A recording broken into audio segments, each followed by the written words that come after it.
역사서 4. 레위기와 신명기.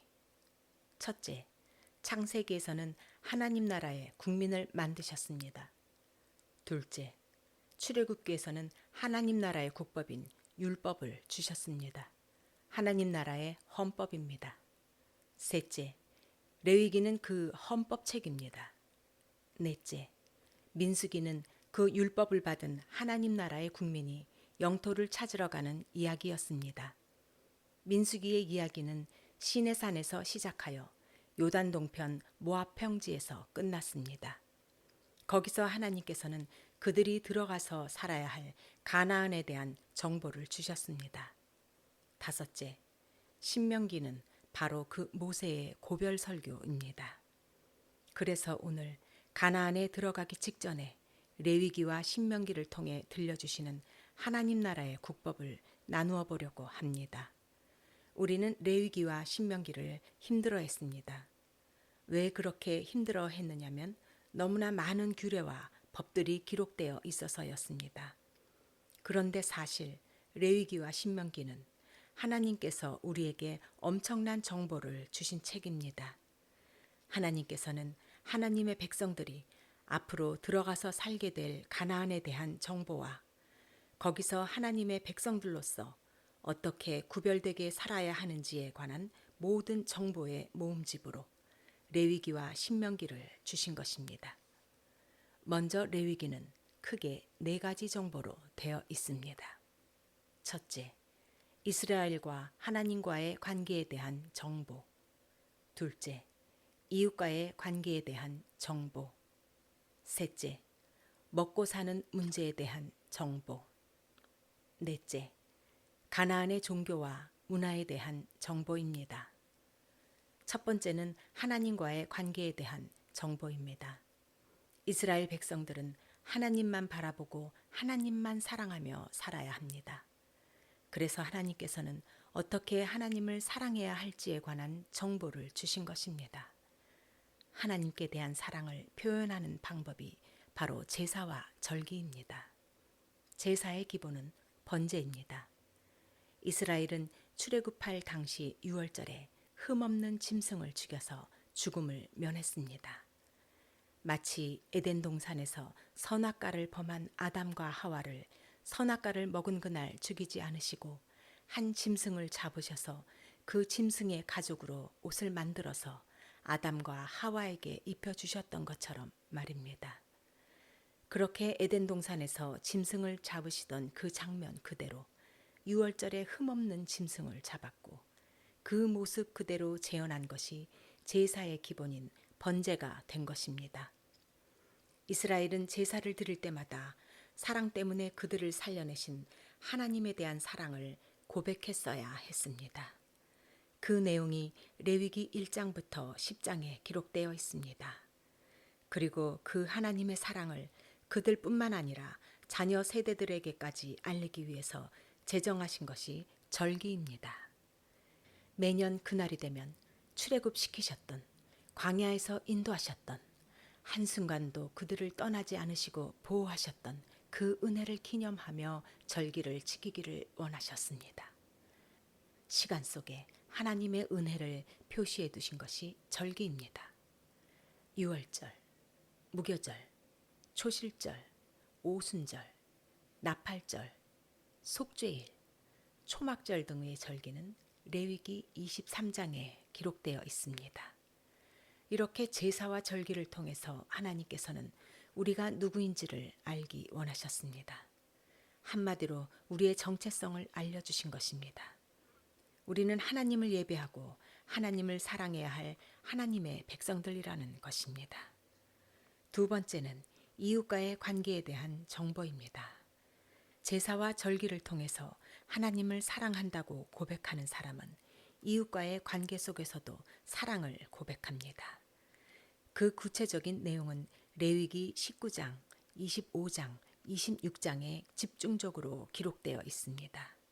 사회정의법, 약자 보호법, 토지 매매를 금지하고 이자를 받지 말아야 하는 등의 이웃사랑에 대한 정보를 주셨습니다.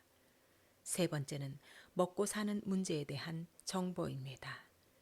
하나님을 사랑하고 이웃을 사랑하는 사람들의 삶은 전적으로 하나님께서 책임져 주시겠다는 정보입니다. 레위기 11장부터 15장까지 집중적으로 다루고 있습니다. 먹고 사는 모든 문제를 하나님께서 책임져 주시겠다는 정보입니다. 11장 먹거리 정보, 12장 보건복지부와 산부인과 정보, 13장 피부과 정보, 14장 전염병의 원인이 될 수 있는 곰팡이 관리에 대한 정보, 15장 비뇨기과에 대한 정보를 알려주십니다. 즉, 주신 정보대로 하나님을 사랑하고 이웃을 사랑하는 사람들의 삶은 하나님께서 전적으로 책임지시겠다는 말씀입니다. 왜 하나님께서는 이렇게 힘을 주어 말씀하시는가 하면 저들이 들어가서 살아야 할 가나안은 극히 악하고 패역한 문화와 종교가 판을 치고 있는 곳이기 때문입니다. 네 번째는 가나안의 종교와 문화에 대한 정보입니다. 레위기 18장에 기록된 가나안에 대한 정보 대부분은 성적 음란과 타락입니다. 레위기 18장 1절에서부터 5절은 하나님께서 이스라엘에게 하나님의 법도대로만 살라고 신신당부를 하시고, 마지막 부분인 레위기 18장 24절부터 30절에서도 반복해서 말씀하시는 것은 가나안에 들어가서 꼭 하나님의 법도대로만 살라고 당부하십니다. 그 당부의 말씀 중간에 끼어 있는 가나안의 실상은 음란과 패역입니다. 대부분이 성적 타락입니다. 그리고 인신제사, 동성애, 수간 등의 패역을 기록하고 있습니다. 음란은 그들의 종교였습니다. 가나안에 만연하고 있는 음란과 패역을 한마디로 정리하면 풍요와 다산, 즉 바알과 아세라입니다. 그들은 음란하였습니다.